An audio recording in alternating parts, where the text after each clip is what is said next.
So I call them kindness hormones. The main kindness hormone is also affectionately known as the love drug, the hug drug, the cuddle chemical, called oxytocin.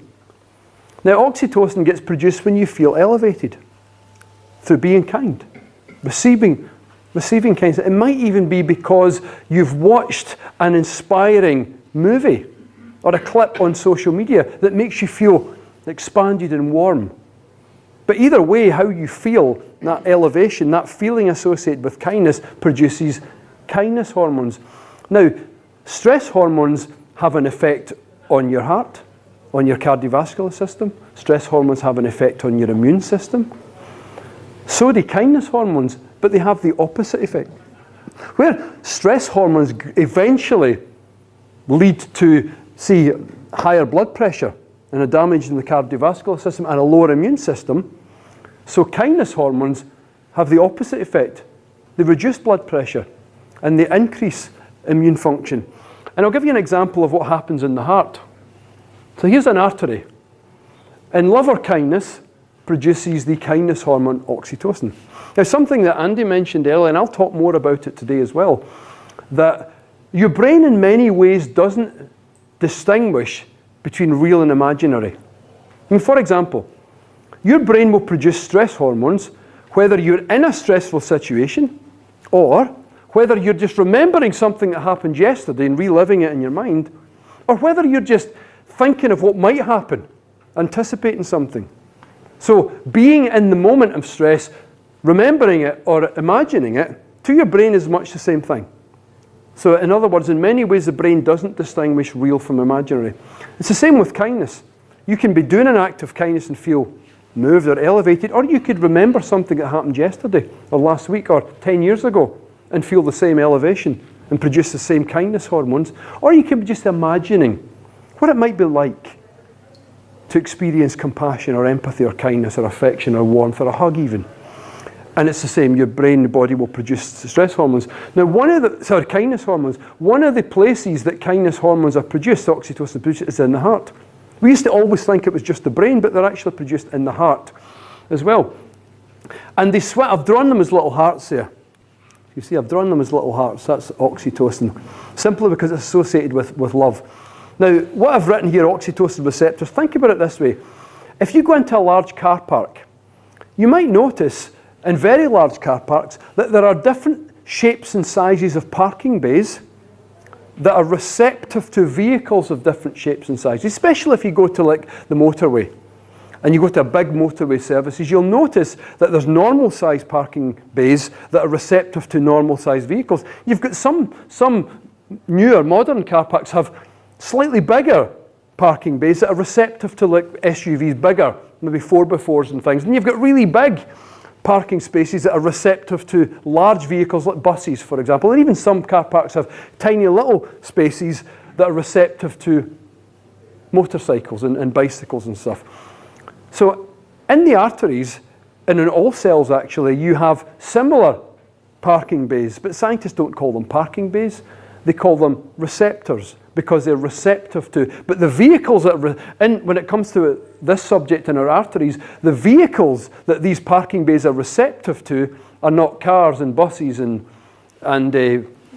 motorcycles, they're hormones. Hormones are the vehicles in this particular case. And so scientists don't call them parking bays, they call them receptors. So you have your little hormones, the kindness hormone, driving around in your arteries because it's been squirted into your arteries. It's like a tap has been turned on in the arteries because of how being kind makes you feel.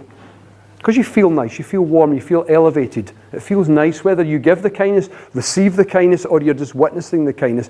But it feels nice, and it's like a little tap that turns on, and all these little kindness hormones, oxytocin, swims through the arteries. Now, this is when magic happens, because now they decide to park on the arteries, because they fit. Because these little parking bays they've evolved over 500 million years. The gene that produces oxytocin, the kindness hormone, is one of the oldest in the human genome, approximately 500 million years and 2 days. No, 2 days. No. But, you know, give or take a few million or so. And in that time, we have evolved parking bays that are the exact shape of oxytocin. Now, when that happens, when oxytocin parks, it's almost like the walls of the arteries go, yeah! And they're so happy, they squirt out a little substance, that wee black dot, it's called nitric oxide. Now, I'm only being a bit more technical than I'd normally be here, because I know that many of you in the audience are quite interested in the technical details of it. Now, nitric oxide, notice it doesn't say nitrous oxide, which is laughing gas.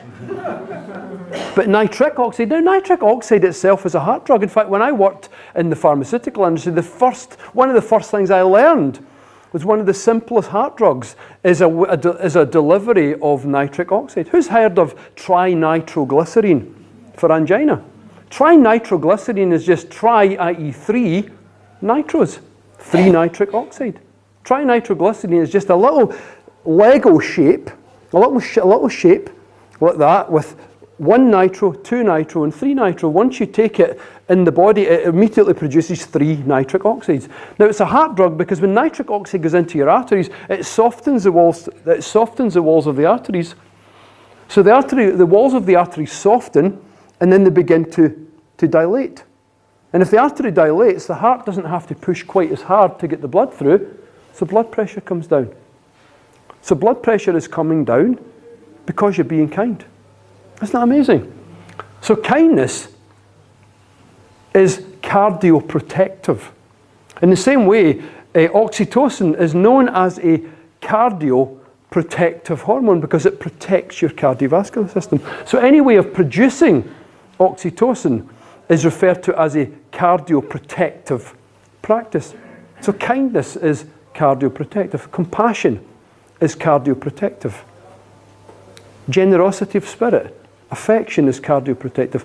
Hugging is cardioprotective. In fact, a study of 59 women asked them to count approximately the number of hugs they experienced over a month.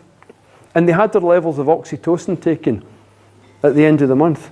Now get this, the women who had experienced the most hugs had by far the highest levels of oxytocin.